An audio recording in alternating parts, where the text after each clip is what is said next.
le Mali célèbre la prise de Kidal.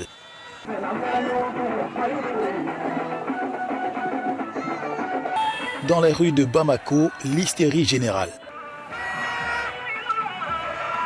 La reprise de la ville septentrionale au groupe rebelle séparatiste, tout un symbole pour l'armée malienne. Le chef d'état-major général des armées informe l'opinion nationale et internationale que les FAMA ont pris position dans la ville de Kidal ce mardi 14 novembre 2023. Il appelle la population au calme et à la sérénité. Le chef d'état-major général des armées rassure les populations que toutes les dispositions sont prises pour assurer leur sécurité et les invite à suivre les instructions des FAMA. Les opérations de sécurisation se poursuivent. Unis, nous vaincrons.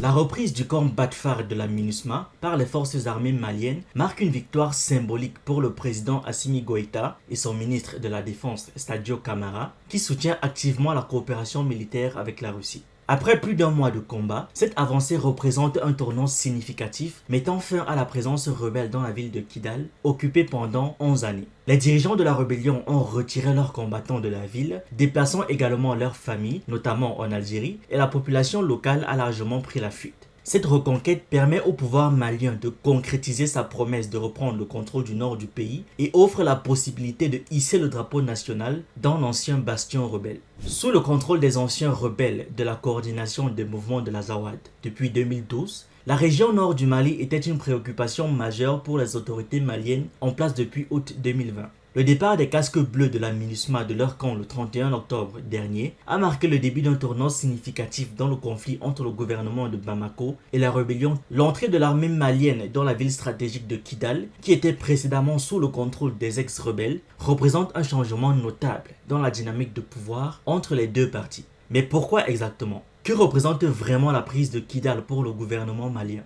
Pour les nouveaux sur la chaîne, ici on parle de culture africaine, d'actualité, d'histoire et on s'édifie sur un ensemble de choses qui nous permettent d'anticiper et d'être prêts à toute éventualité. Sur nos autres chaînes YouTube, vous trouverez d'autres contenus tout aussi intéressants. Sur Ekima, on parle de sciences humaines et de business et sur Asani, on parle de jeux vidéo et de divertissement. Les liens sont en description.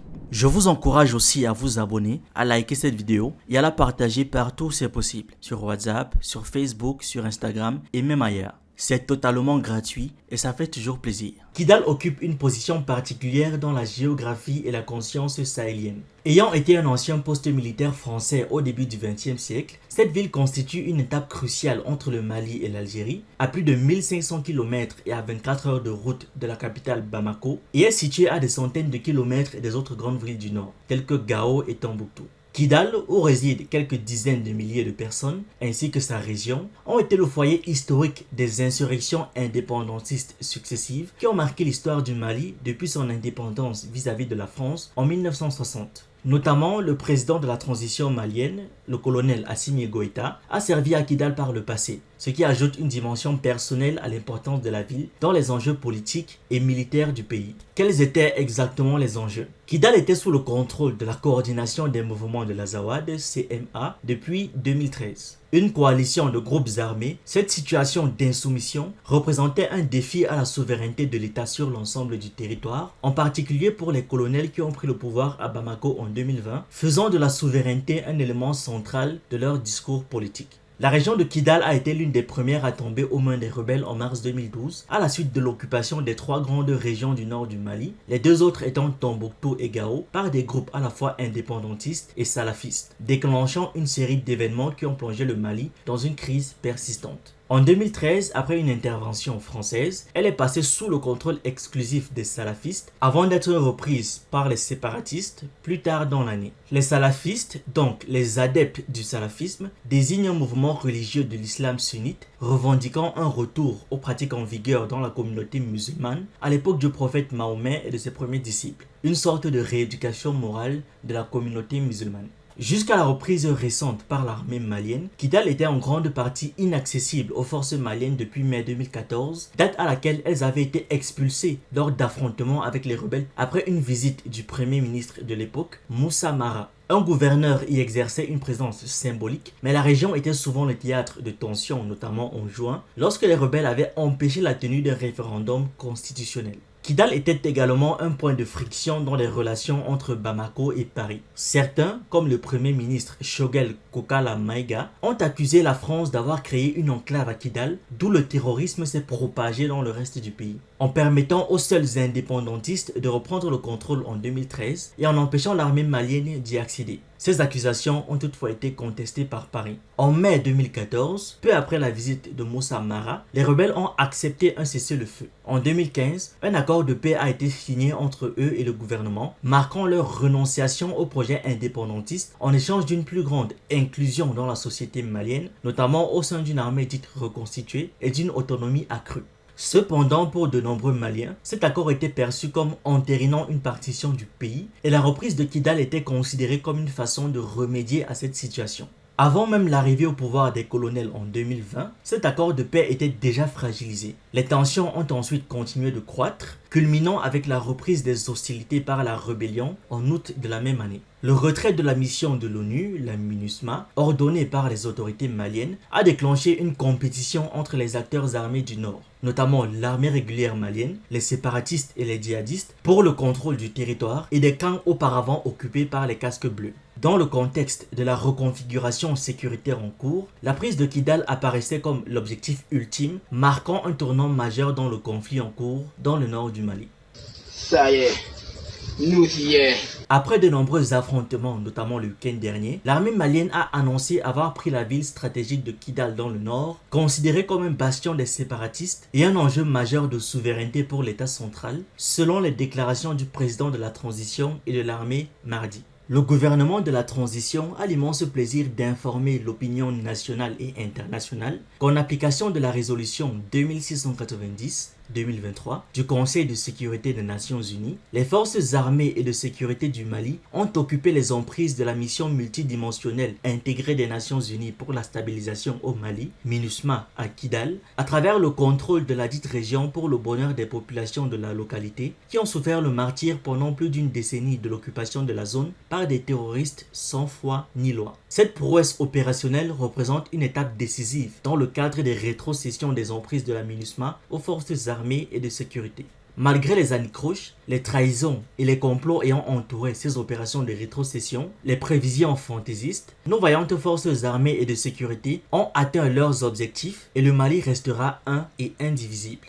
En cette heureuse occasion, le gouvernement de la transition félicite chaleureusement son Excellence le colonel Assimi Goïta, président de la transition, chef de l'État, chef suprême des armées, pour son leadership éclairé, son patriotisme légendaire et sa détermination sans faille à sauver notre peuple et notre pays. C'est aussi le lieu de féliciter l'ensemble des forces armées et de sécurité du Mali pour leur professionnalisme, leur abnégation dans la défense de l'intégrité du territoire et la sécurisation des personnes et des biens. Le gouvernement de la transition salue la résilience historique et héroïque du peuple malien qui a subi stoïquement des épreuves destinées à affaiblir son soutien à la transition, entre autres les sanctions illégales, illégitimes et inhumaines de la Communauté économique des États de l'Afrique de l'Ouest, CEDEAO, et de l'Union économique et monétaire ouest-africaine, UEMOA, les diffamations, les délestages et les inflations des prix de denrées de première nécessité instrumentalisés à des fins politiques, etc. Le gouvernement de la transition remercie l'Alliance des États du Sahel, tous les amis du Mali, d'Afrique et d'ailleurs, à la fois les acteurs étatiques, tout comme les individus et organisations épris de paix et justice, qui ont apporté leur soutien constant et sincère à notre patrie. Le gouvernement de la transition saisit cette occasion pour s'incliner pieusement devant la mémoire de toutes les victimes de l'insécurité au Mali et s'engage à faire en sorte que leur sacrifice ne reste pas vain. Le gouvernement de la transition réaffirme sa détermination à lutter contre le terrorisme sous toutes ses formes. Enfin, il réitère son engagement à exercer la souveraineté du Mali sur l'ensemble du territoire national et à œuvrer pour la paix, la stabilité et la réconciliation nationale. À Bamako, au pied du monument de l'indépendance, en plein cœur de la capitale malienne, ainsi que dans d'autres villes du pays, des scènes de célébration sont organisées par la population après l'annonce à la télévision nationale de la reprise de la ville de Kidal des mains des groupes rebelles séparatistes au nord du pays. Dans la ville de Kidal, des groupes de Maliens sortent pour saluer l'arrivée des soldats maliens. Maintenant qu'elle a pris le contrôle de Kidal, l'armée malienne est confrontée au défi de maintenir la stabilité dans la ville. Cela implique de faire face à une nouvelle ère de guérilla et d'attaques ponctuelles dans un environnement généralement hostile. La gestion de la sécurité et la stabilisation de la région nécessiteront probablement des stratégies adaptatives et des efforts soutenus pour répondre aux défis sécuritaires persistants. La prise de Kidal jusqu'ici a nécessité des moyens considérables, tant sur le plan aérien que terrestre, avec plus d'une centaine de véhicules transportant des hommes et des armes déployés depuis Gao début octobre. Cependant, maintenir une telle mobilisation comporte des risques, notamment la possibilité de diminuer la présence militaire sur d'autres parties du territoire, en particulier au centre, où la menace djihadiste reste préoccupante. Au-delà des considérations logistiques, le succès de Bamako revêt également une dimension symbolique importante. Kidal est le berceau de toutes les rébellions indépendantistes qui ont marqué l'histoire du Mali depuis des décennies. Alors que la victoire actuelle des forces armées maliennes, les FAMA, est une source de satisfaction pour de nombreux Maliens, elle remet en question 8 années d'efforts laborieux visant à mettre en œuvre l'accord de paix de 2015. De plus, elle risque de raviver les revendications séparatistes que cet accord était censé résoudre définitivement. Ainsi, se pose désormais la question de l'offre politique que Bamako envisage de proposer pour instaurer une paix durable dans le pays. Cela pourrait nécessiter une approche politique inclusive et des efforts pour résoudre les problèmes sous-jacents qui ont alimenté les tensions et les conflits au Mali. Au-delà des forces armées maliennes, je souhaite exprimer ma profonde gratitude envers la société civile malienne, une communauté forte et unie. Elle a renoncé à de nombreuses grèves, délaissé des marches de protestation, montré une incroyable résilience face aux sanctions imposées par les autres pays et s'est solidarisée avec son gouvernement afin d'éviter de devenir un ennemi ou un frein supplémentaire, ce qui aurait inévitablement porté préjudice à l'effort du colonel Assimi Goïta.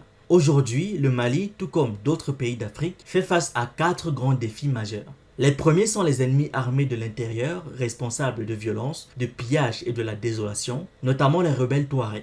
Les ennemis non armés ne sont pas non plus à négliger, surtout les ennemis politiques. Les deuxièmes ennemis sont les puissances extérieures dirigées par la France, perçues comme des forces d'occupation sur les terres du Mali. Elles ont soutenu les premiers ennemis pour maintenir leurs forces, prolongeant ainsi la guerre et justifiant leur présence tout en exploitant les ressources du sous-sol malien. Les opérations Serval, Barkhane et même la mission onusienne n'ont servi à rien en une décennie, si ce n'est renforcer la présence et surtout la puissance des rebelles et des indépendantistes pour acter la partition du Mali. Les troisièmes ennemis sont les traîtres, représentés par les voisins ouest-africains du Mali, qui ont facilité l'ingérence des puissances étrangères pour asphyxier le pays et le soumettre aux exigences des anciens colonisateurs. Le quatrième grand ennemi, et je vais me faire des ennemis en disant ça, est la religion, l'islam. Vous remarquerez que ce n'est que dans les régions fortement islamisées que les terroristes sévissent. Que ce soit Boko Haram, Nigeria, Tchad, Mali, Niger, Cameroun, Al-Shabaab, Somalie, Kenya, Éthiopie, l'État islamique dans le Grand Sahara ou au Mozambique, ne pas poser ce problème du radicalisme religieux qu'entraîne très souvent l'islam serait une grave erreur. C'est d'ailleurs l'une des raisons pour lesquelles la Chine a rapidement réagi à la présence sur son territoire d'une certaine ethnie dont je ne vais pas dire le nom pour éviter une censure de YouTube. Bref, malgré ces défis, le peuple malien, avec le soutien de la société civile, a résisté. Il n'a pas cédé, comprenant la nature de la situation et refusant la révolte, même lorsque confronté à des difficultés. La population a fait preuve de résilience et de courage et je tiens à les remercier. Cette victoire, en plus d'appartenir aux soldats, appartient également à vous tous. Cependant, comme une certaine maxime le dit, nous avons remporté une bataille, mais la guerre n'est pas encore terminée.